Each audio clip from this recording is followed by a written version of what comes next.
Hello കൂട്ടുകാരെ, ഈ യാത്രയിൽ ഞാൻ നിങ്ങൾക്കൊരു പ്രാചീന കഥ പറഞ്ഞു തരാം. ആരാണ് ആര്യന്മാർ? ലോകത്തിൻ്റെ വിവിധ ഭാഗങ്ങളിൽ നിന്ന് ഭാരതത്തിലേക്ക് വന്നവരാണ് ആര്യന്മാർ എന്ന് ഒരു വിഭാഗം കരുതുന്നു. സിന്ധു നദീ തട സംസ്കാരത്തെ തകർത്ത് ആധിപത്യം നേടിയ കുടിയേറ്റക്കാരാണ് അവരുടെ കാഴ്ചയിൽ ആര്യന്മാർ. ആര്യന്മാർ വന്നവരാണെന്ന് കരുതുന്നവർ തന്നെ എവിടെ നിന്ന് വന്നു എന്നതിൽ ഭിന്നാഭിപ്രായക്കാരാണ്. ഈ വാദത്തെ നിഷേധിക്കുകയാണ് മറ്റു വിഭാഗം. അവർക്ക് ആര്യന്മാർ വന്നവരല്ല, സിന്ധു നദീതട സംസ്കാരത്തിൻ്റെ ദീപശിഖ ഏറ്റുവാങ്ങി അണയാതെ കാത്ത പിന്മുറക്കാരാണ്. അവരുടെ കണ്ണിൽ ഭാരതത്തിൽ നിന്ന് പുറപ്പെട്ട ആര്യന്മാർ ഏഷ്യയുടെ മറ്റു ഭാഗങ്ങളിലും യൂറോപ്പിലുമൊക്കെ ആധിപത്യം സ്ഥാപിക്കുകയാണ് ഉണ്ടായത്. പല വഴി പിരിയുന്ന ചരിത്രകാരന്മാർ പക്ഷേ ഒരിടത്ത് ഒത്തുചേരും. ആര്യന്മാർ ആരായാലും അവർക്കൊരു മഹാസംസ്കാരമുണ്ടായിരുന്നു. ആ മഹാസംസ്കാരത്തിൻ്റെ അസ്തമിക്കാത്ത വെളിച്ചമാണ് വേദങ്ങൾ.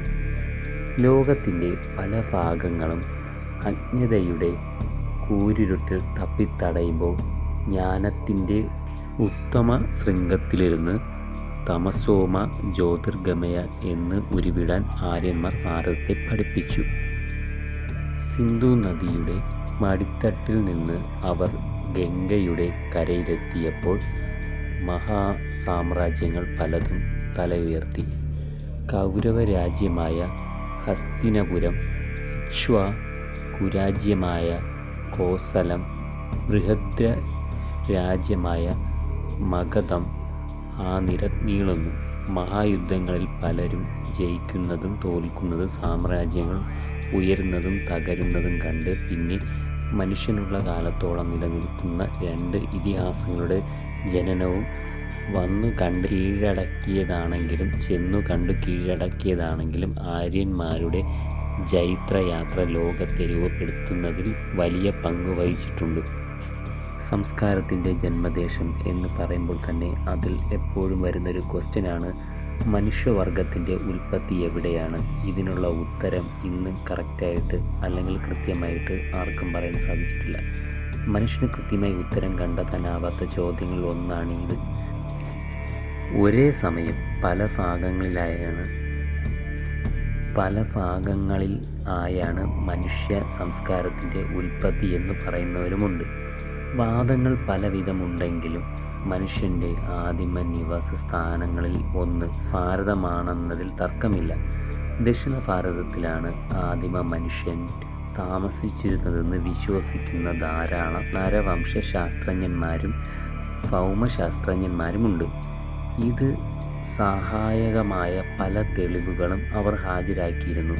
ഹിമാലയവും ഉത്തരേന്ത്യയിലെ പല ഭാഗങ്ങളും കടലിൽ നിന്ന് ഉയർന്നു വരുന്നതിനു മുമ്പ് തന്നെ ഭാരതത്തിൽ പഴക്കം ചെന്ന ഭൂഭാഗങ്ങളുണ്ടായിരുന്നത്രേ. അന്നേ അവിടെ മനുഷ്യർ താമസിച്ചിരുന്നുവെന്ന് ശാസ്ത്രജ്ഞർ അഭിപ്രായപ്പെടുന്നു. ഡക്കാൻ പ്രദേശമാണ് മനുഷ്യൻ്റെ ആദ്യത്തെ വാസസ്ഥാനമെന്ന് ചിലർ പറയുന്നു. ഭൂഗർഭശാസ്ത്രപരമായ പഴക്കം, അനുകൂലമായ കാലാവസ്ഥയും നദീ താഴ്വരകളിലെ ഉയർന്ന ഭാഗത്തുനിന്ന് കണ്ടെത്തിയിട്ടുള്ള ശിലാ അവശിഷ്ടങ്ങളും മറ്റും ഈ അഭിപ്രായത്തിന് അടിവരയിടുന്നു. റോബർട്ട് ബ്രൂസ് ഫൂട്ട് എന്ന ഭൂഗർഭശാസ്ത്രജ്ഞൻ 1863 ഭാരതത്തിലാദ്യമായി ഒരു ശിലായുഗന്മഴു കണ്ടെടുത്തത് ചെന്നൈക്കടുത്തുള്ള പല്ലാവരത്തിൽ നിന്നാണ്. പ്രാചീന ശിലായുഗത്തിലെയും മധ്യശിലായുഗത്തിലെയും ആയുധങ്ങൾ ബ്രൂസ് ഫൂട്ടും പിന്നീട് ഡോക്ടർ എം അയ്യപ്പനും തിരുനെൽവേലി കടൽ തീരത്തിന് കണ്ടെത്തിയിട്ടുണ്ട്. ശിലകൾ കൊണ്ടുള്ള പണിയായുധങ്ങൾ നിർമ്മിച്ചിരുന്ന ഒരു കൂറ്റൻ വ്യവസായശാലയുടെ അവശിഷ്ടങ്ങൾ മൈസൂരിലെ ബല്ലാരി ജില്ലയിൽ കണ്ടെത്തി. അതിൽ നിന്ന് ശിലായുദ്ധ സാമഗ്രികളുടെ വിവിധ നിർമ്മാണ ഘട്ടങ്ങൾ മനസ്സിലാക്കാം. സിഞ്ചി മനുഷ്യൻ, ജാവ മനുഷ്യൻ, പീക്കിംഗ് മനുഷ്യൻ എന്നിവർ ഉപയോഗിച്ചിരുന്നതിനേക്കാൾ പ്രാചീനമായ ആയുധങ്ങൾ ദക്ഷിണ ഭാരതത്തിൽ നിന്നും ആഫ്രിക്കയിൽ നിന്നും കണ്ടെത്തിയിട്ടുണ്ട്. എന്നാൽ ദക്ഷിണ ഭാരതത്തിൽ നിന്ന് അത്രയും പഴക്കമുള്ള മനുഷ്യാവശിഷ്ടങ്ങൾ കണ്ടു കിട്ടിയിട്ടില്ല.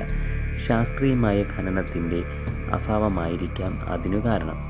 ദക്ഷിണ ഭാരതവും പൂർവേഷ്യൻ ദ്വീപുകളും ശ്രീലങ്കയും ആഫ്രിക്കയും ഓസ്ട്രേലിയയും തെക്കേ അമേരിക്കയുമൊക്കെ ചേർന്ന വലിയ ഒരു ഭൂഖണ്ഡം ഒരിക്കലുണ്ടായിരുന്നുവെന്ന് ഭൂഗർഭശാസ്ത്രജ്ഞന്മാർ അഭിപ്രായപ്പെടുന്നു.